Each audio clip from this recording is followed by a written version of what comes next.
Chapter 18 of the ruin of Beleriand and the fall of Fingolfin. Now Fingolfin, king of the north, and high king of the Noldor, seeing that his people were become numerous and strong, and that the men allied to them were many and valiant, pondered once more an assault upon Angband, for he knew that they lived in danger while the circle of the siege was incomplete. And Morgoth was free to labor in his deep mines, devising means making, what evils none could foretell ere he should reveal them. This counsel was wise according to the measure of his knowledge, for the Noldor did not yet comprehend the fullness of the power of Morgoth, nor understand that their united war upon him was without final hope. Whether they hasted or delayed, but because the land was fair and their kingdom wide. Most of the Noldor were content with things as they were, trusting them to last, and slow to begin an assault in which many must surely perish, were it in victory or in defeat. Therefore they were little disposed to hearken to Fingolfin. And the sons of Feanor at that time, least of all among the chieftains of the Noldor, Angord and Ignor, alone were of like mind with the king, for they dwelt in the regions whence Thorgondrim could be descried. Descried means have sight of. So you could, as they were able to see the Thorgondrim. This is the meaning of descried, to see.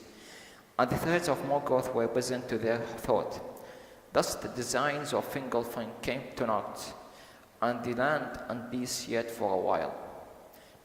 But when the sixth generation of men after Beor and Marak were not yet come to full manhood, it began then 400 years and 55 since the coming of Fingolfin, and the evil befell, that he had long dreaded, and yet more dire and sudden than his darkest fear. For Morgoth had long prepared his force in secret, while ever the malice of his heart grew greater, and his hatred of the Noldor more bitter, and he desired not only to end his foes, but to destroy also and defile the lands that they had taken and made fair. And also say that his hate overcame his counsel, so that if he had but endured to wait longer until his designs were full, then the Noldor would have perished utterly. But on his part he esteemed too lightly the valor of the elves, and of men he took yet no account. There came a time of winter, when night was dark and without moon, and the wide plain of Ardgallan stretched dim beneath the cloud stars from the hill forts of the Noldor to the feet of Thorgondrim. The watch fires burned low, and the guards were few. On the plain few were waking in the camps of the horsemen of Hithlum. Then suddenly Morgoth sent forth great rivers of flame that ran down swifter than balrogs from Thorgondrim, and poured over all the plain, and the mountains of iron belched. Belched means regurgitate, or let's say exhaling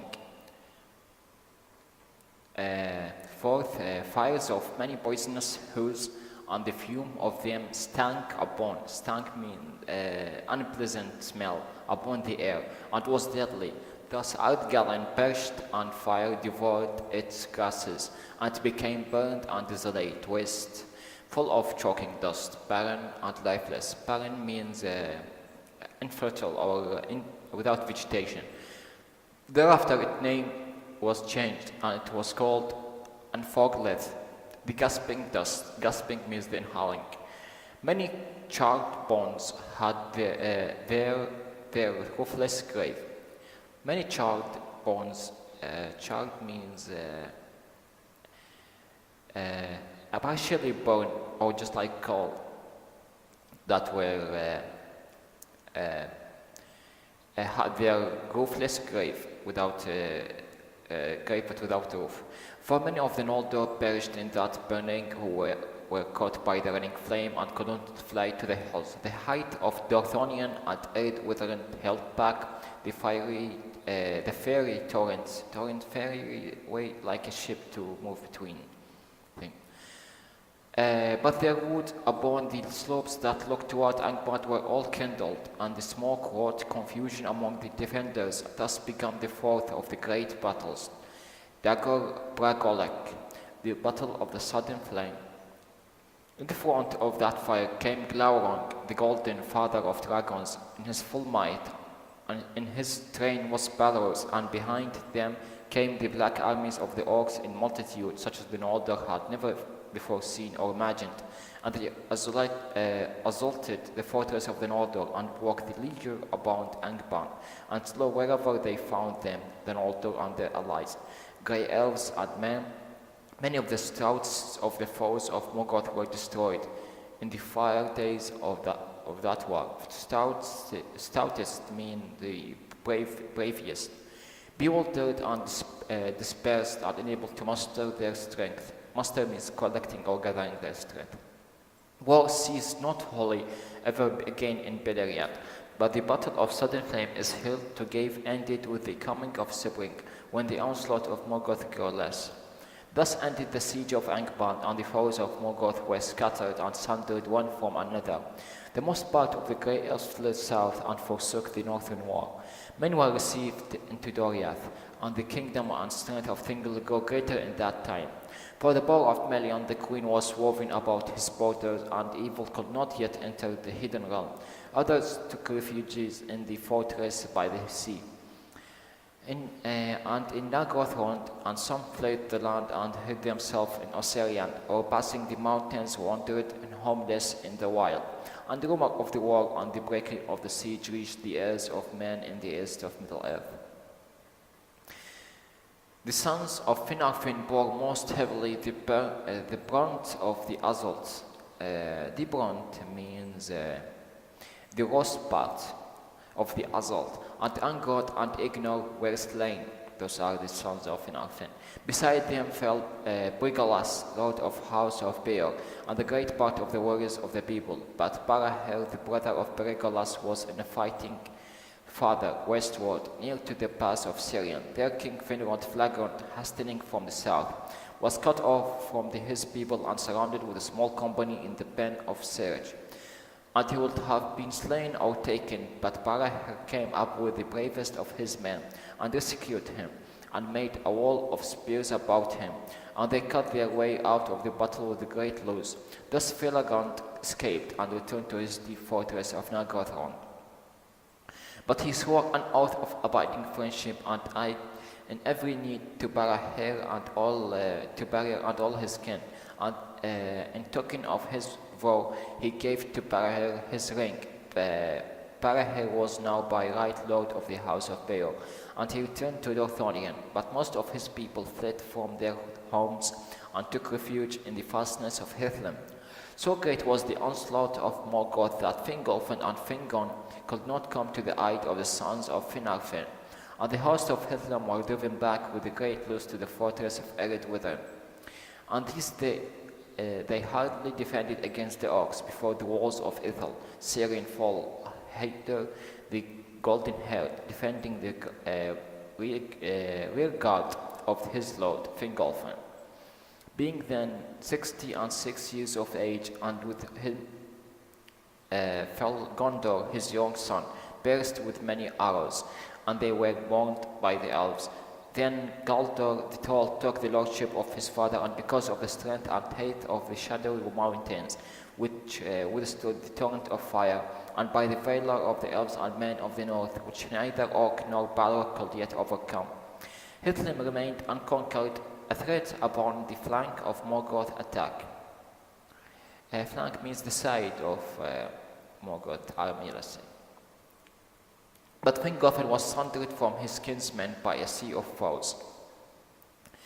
For the war had gone ill with the sons of Fëanor, and well nigh all the east marches were taken by assault. The pass of Aglon was forced through with great cost to the host of Morgoth, And Cilligorm and Corofin, being defeated, fled south and west by the marches of Doriath. And coming at last to Nargothrond, sought harbour with Finrod Filigond. Thus it came to pass that their people swelled the strength of Nargothrond. But it would have been better, as was ever after seen, if they had remained in the east among their own kin. Maedhros did deeds of surpassing valour, and the orcs fled before his foes, before his face. For since his torment upon Thangordrim, his spirit burned like a white fire within, and he was as one that returns from the dead. Thus the great fortress upon the hill of Himring could not be taken, and many of the most valiant that remained, both of the people of Dorthonion of the east marches, railed there to Maedhros. And for a while he closed once more the pass of Aglon, so that orcs could not enter Beleriand by the road.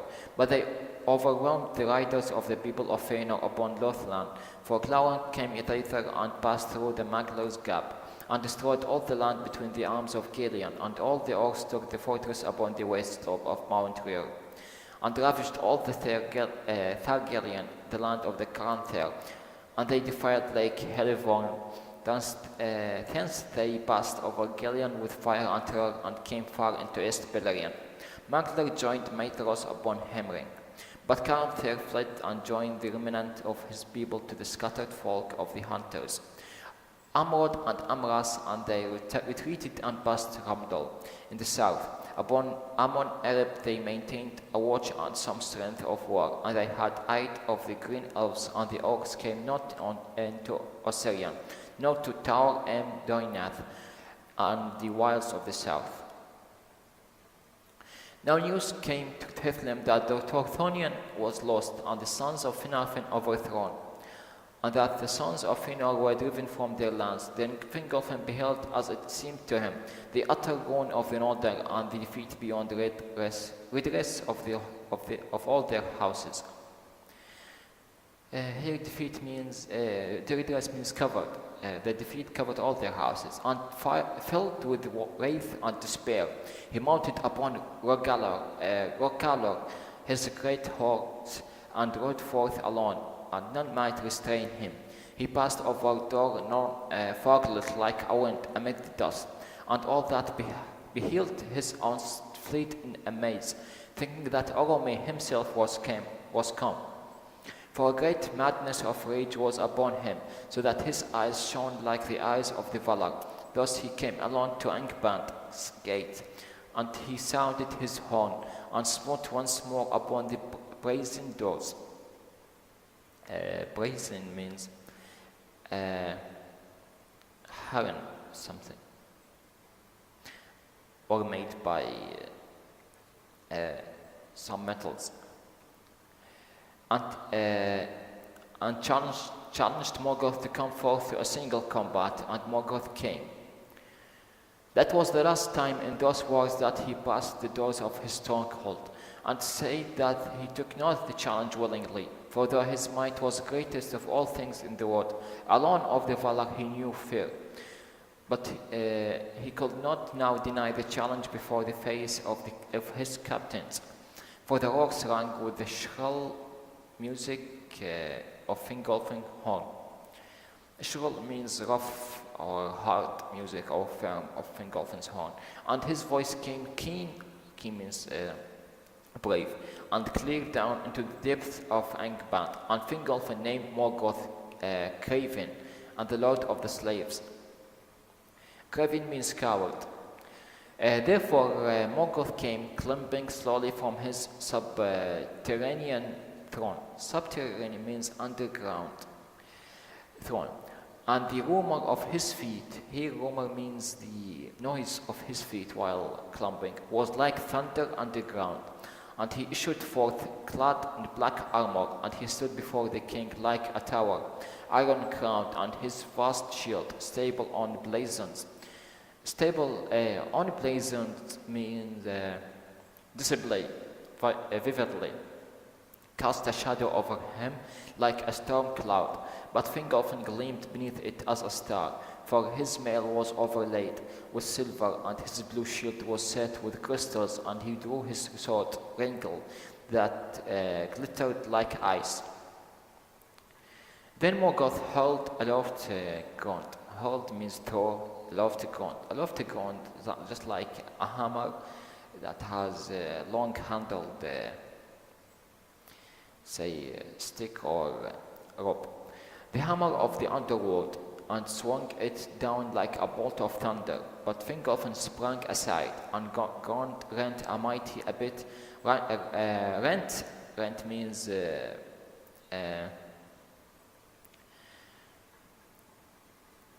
tear, or smash. A mighty bit, cavity, or let's say just like a cave inside, form a cave. The earth, when smoke and fire darted. Means the expelled or scattered.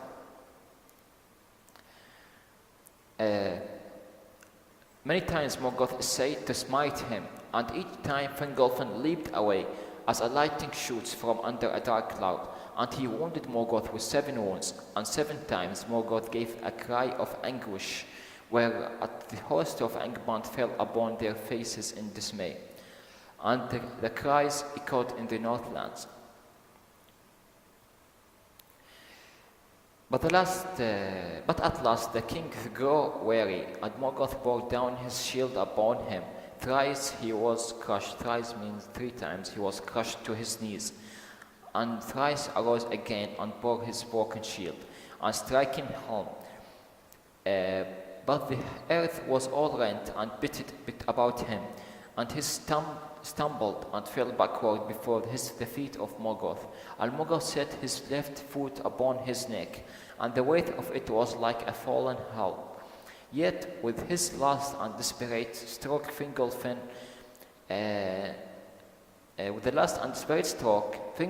held the foot with Ringle.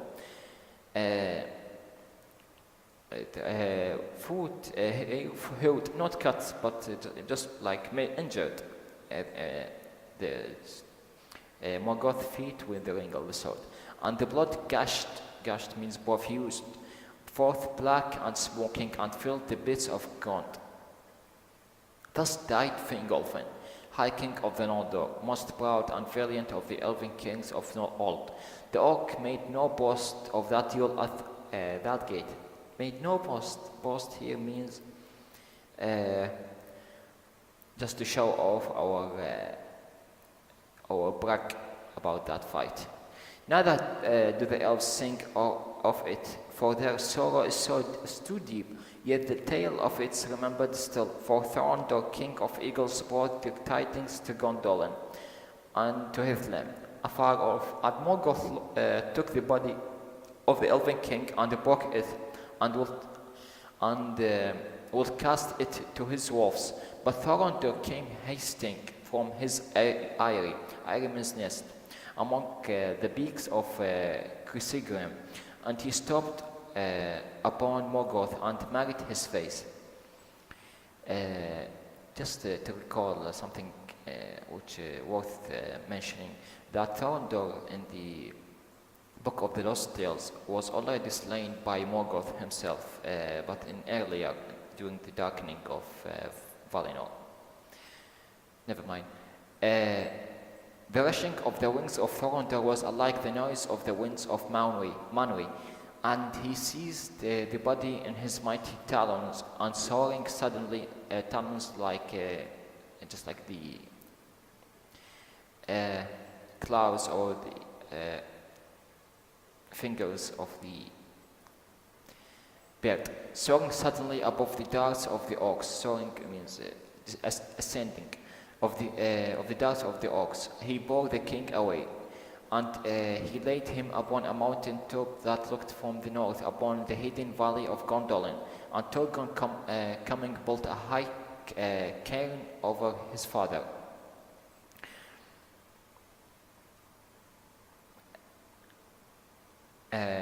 No orc dared ever after to pass over the mount of Fingolfin or draw nigh his tomb, until the doom of Gondolin was come and treachery was born among his kin. Morgoth Morgoth went ever halt of 1 foot after that day, and the pain of his wounds could not be healed, and in his face was the scar that Thunder made.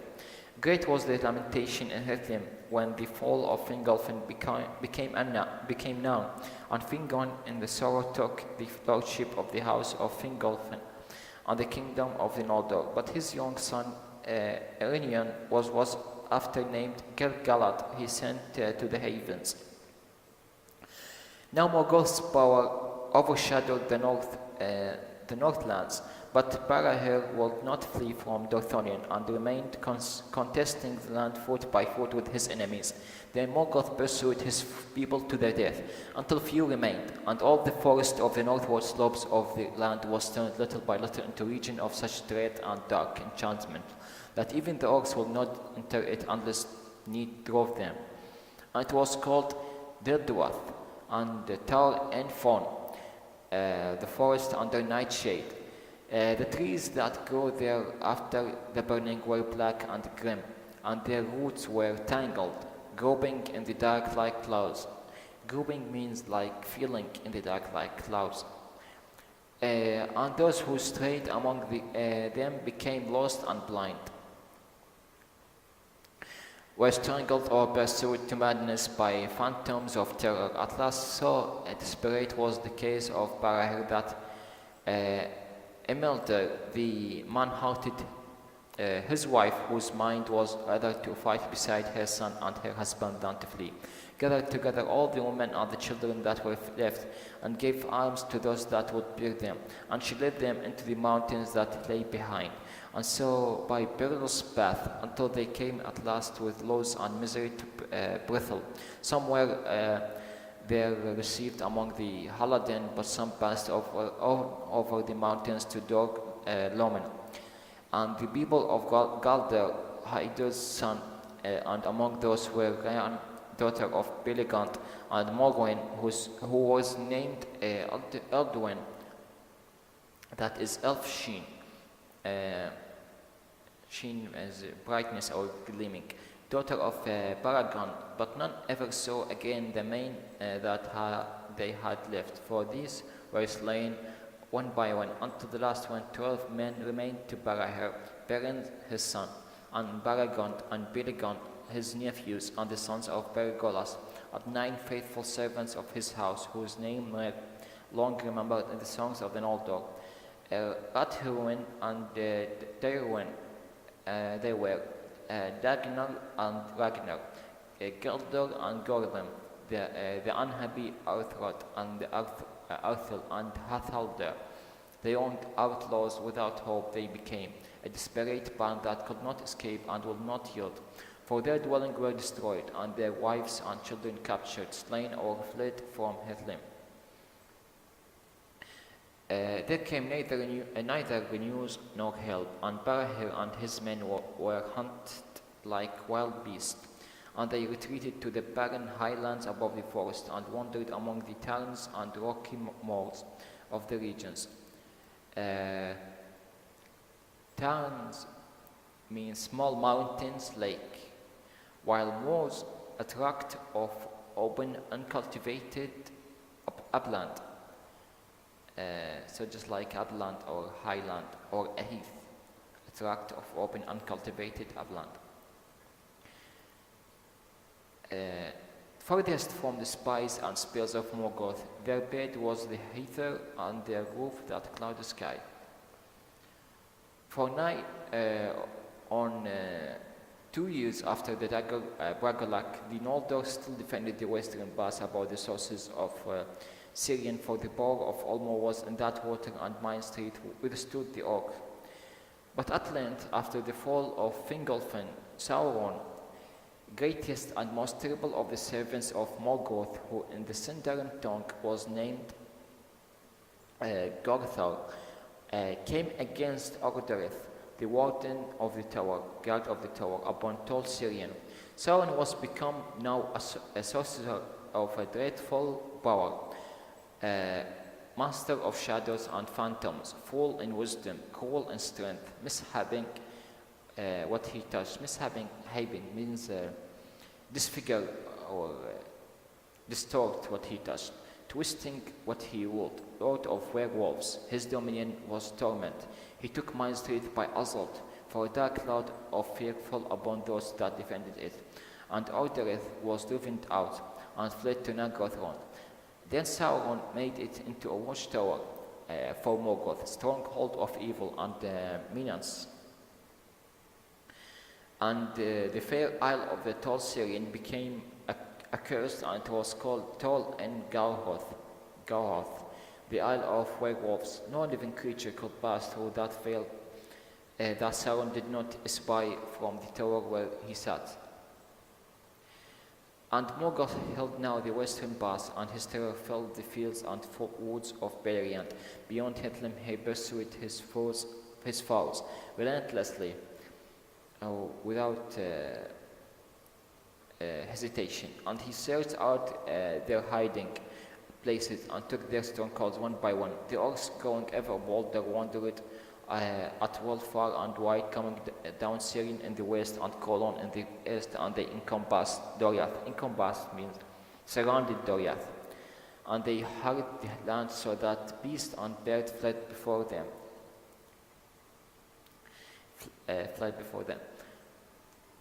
And silence and desolation spread steadily from the north. Many of the Noldor and the Sindar they took captive and led to Angband and made them thralls, forcing them to use their skill and their knowledge in the service of Morgoth. And Morgoth sent out his spies, and they were called in false forms and deceit, where in their speech they made lying promises of rewards, and with cunning words sought to arouse fear and jealousy among the people, accusing their kings and chieftains of greed and of treachery one to another. And because of the curse of the king slaying and Alqualandia,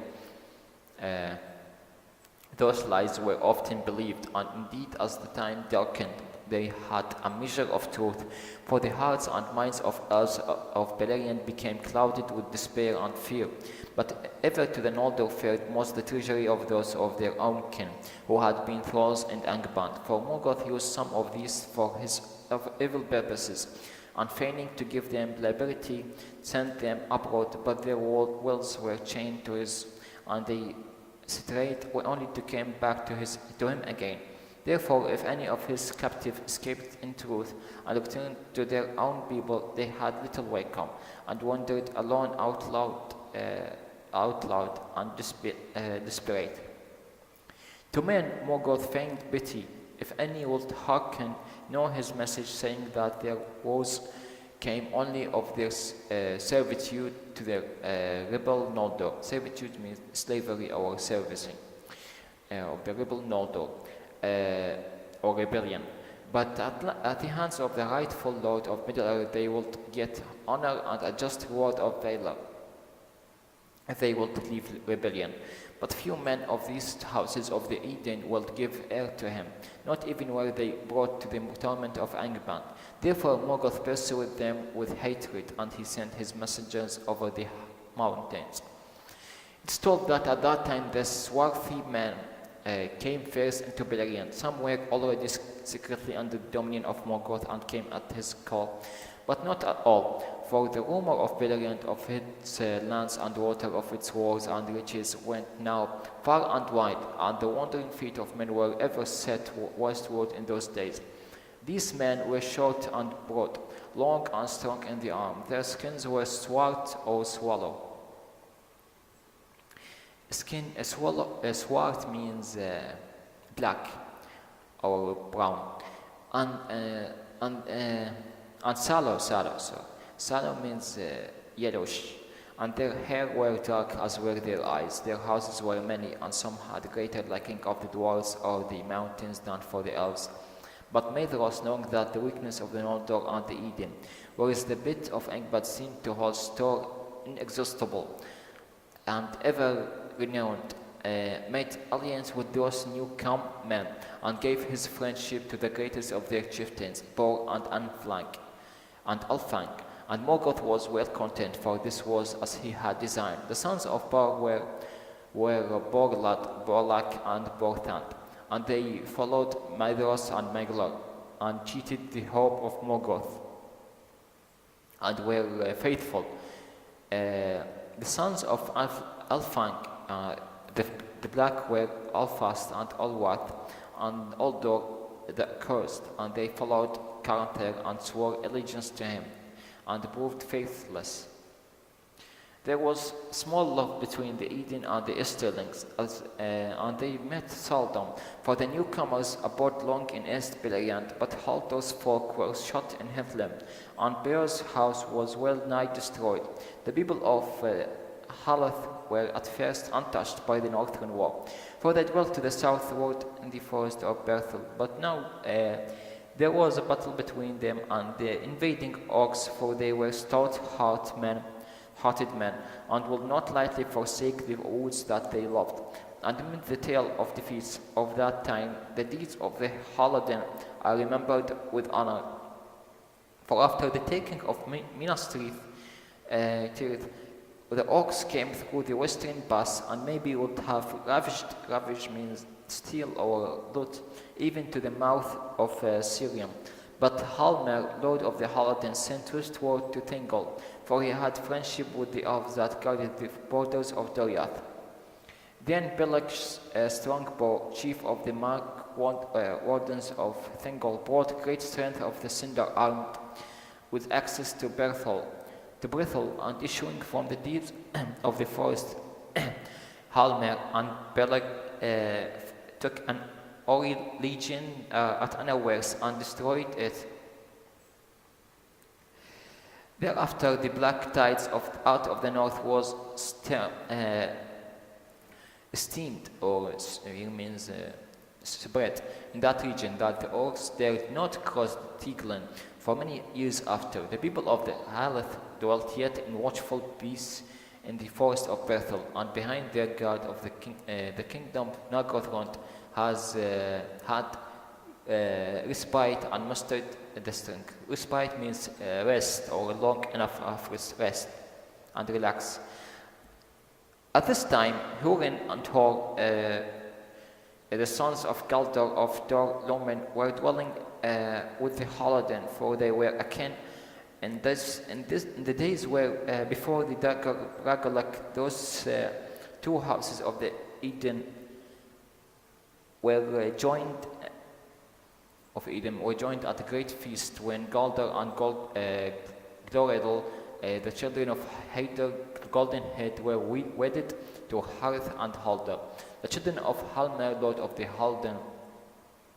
Thus it was the sons of Galdor were fostered in Brithel by Halder, their uncle. Fostered means encouraged or boast. By Halder, their uncle, according to the custom of men in that time, and they went forth to battle with the orcs, even Hor, for he will not be restrained, though he was but 13 years old, but being good a company that was cut off from the rest, they were pursued to the ford of Brichak, and there they would have been taken or slain. But for the power of Olmo that was still strong in Syrian, a mist arose from the river,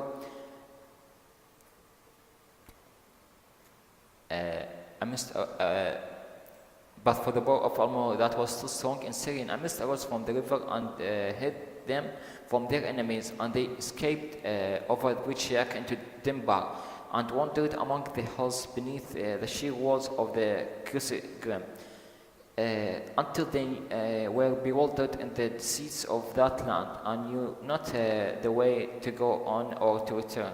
There Thunder espied them, and he sent two of his eagles to their aid, and the eagles bore them up and brought them beyond the encircling mountain to the sacred vale of Tumleden, and the hidden city of Gondolin, which no man yet had seen. There Torgon the king received them well, when he learned of their kin, for message and dream had come to him, upstream from the sea, from Elmo, lord of waters, warning him of woe that come, and counseling him to deal kindly with the sons of the house of Hader, from whom help should come to him at need. Húrin and Hur dwelt as a guest in the king's house for well nigh a year. I'd say that in that time Húrin learned much a lore of the elves, and understood also something of the counsels of and purposes of the king. For Turgon took great liking for the sons of Galdor, and spoke much with them, and he wished indeed to keep them in Gondolin out of love, and not only for his law, that no stranger be he elf or man, who found the way to the secret kingdom and looked upon the city should ever depart again, until the king should open the leaker and the hidden people should come forth. But Húrin and Hur desired to return to their own people and share in the wars and griefs that now beset them. And Húrin said to Turgon, Lord, we are but mortal men, and unlike the Eldar, they may endure for long years awaiting battles with their enemies in some far distant day.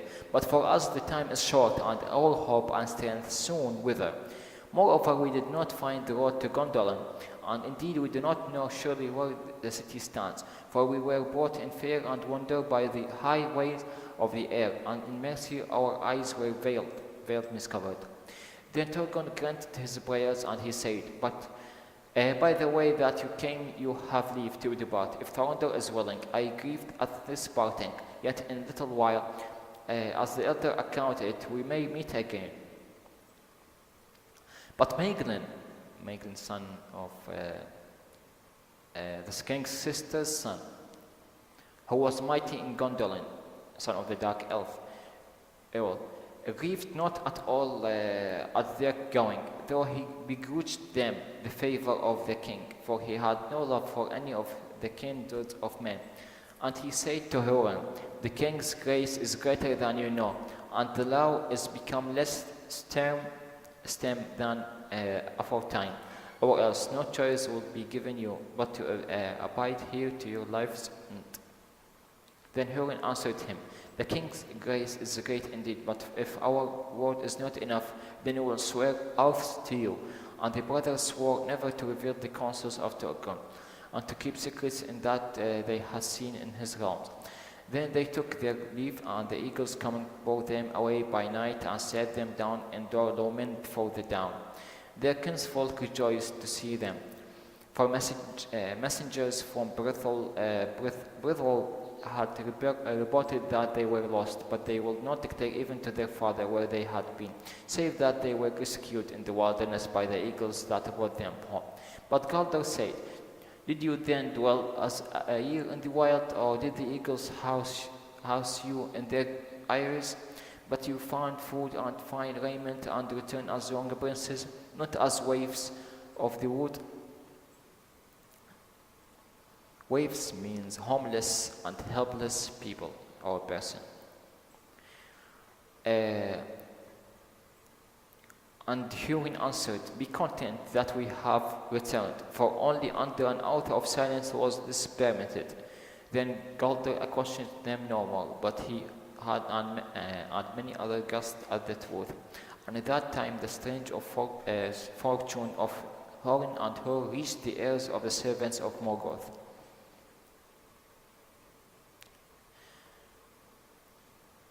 Now when Turgon learned of the breaking of the League of Angband, he would not suffer any of his own people to issue forth to war. For he deemed that Gondolin was strong and the time not yet ripe for its revealing. Ripe means mature or developed, in the final point. But he believed that also the ending of the siege was the beginning of the downfall of the Noldor, unless Eid should come. And he sent companies of Gondolin in secret to the mouth of Sirin and the Isle of Bala. There they built ships and set sail into uttermost west upon Turgon's errands and admission, seeking for Valinor to ask for pardon and Eid of the Valar, and they besought the birds of the sea to guide them. But the seas were wild and wide, and shadow and enchantment lay upon them. And Valinor was hidden, therefore none of the messengers of Turgon came into the west, and many were lost and few returned, but the doom of Gondolin drew nearer. Rumor came to Morgoth of those things, and he was unquieted amid his victories, and he desired greatly to learn tidings of Felagund and Turgon, for they had vanished out of knowledge, and yet were not dead, and he feared that they might yet accomplish against him. Of Nargothrond he knew indeed the name, but neither its place nor its strength, and of Gondolin he knew nothing, and the thought of Turgon troubled him the more.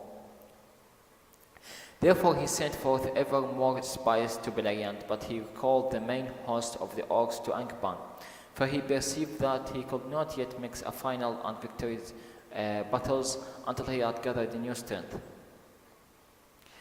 and that he had not measured rightly the valor of the Noldor nor the might in arms of the men that fought beside them.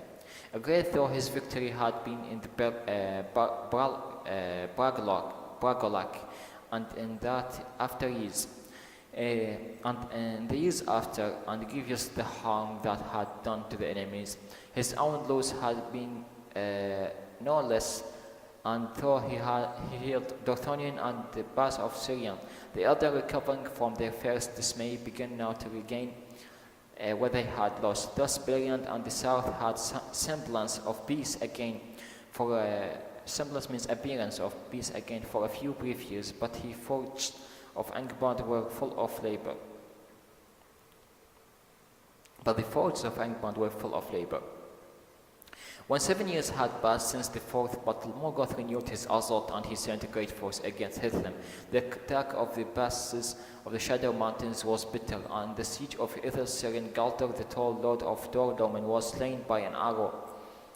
That fortress he held on behalf of Fingon the High King, and in that same in the same place, his father Halldor Lorindol died, but a little time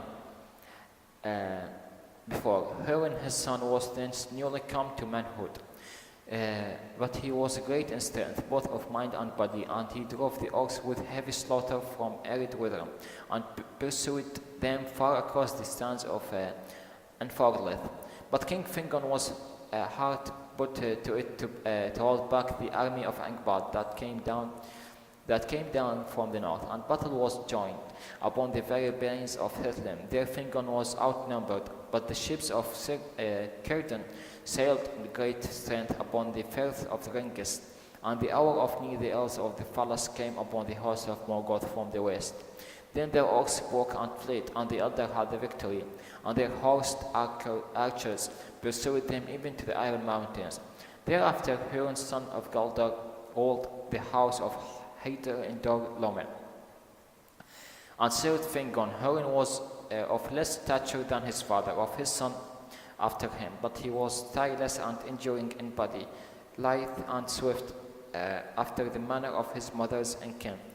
Harithwolf of the Hayden, his wife was Morwen Alduin, daughter of Baragond of the house of Beor, she who fled from Dorthonion with the Rhiann, daughter of Belegond, and Emelder, the mother of Beren. In that time also the outlaws of Dorthonion were destroyed, as it told thereafter, and Beren, son of Barahir, alone escaping, came hardly into Doriath. And this is the end of this chapter.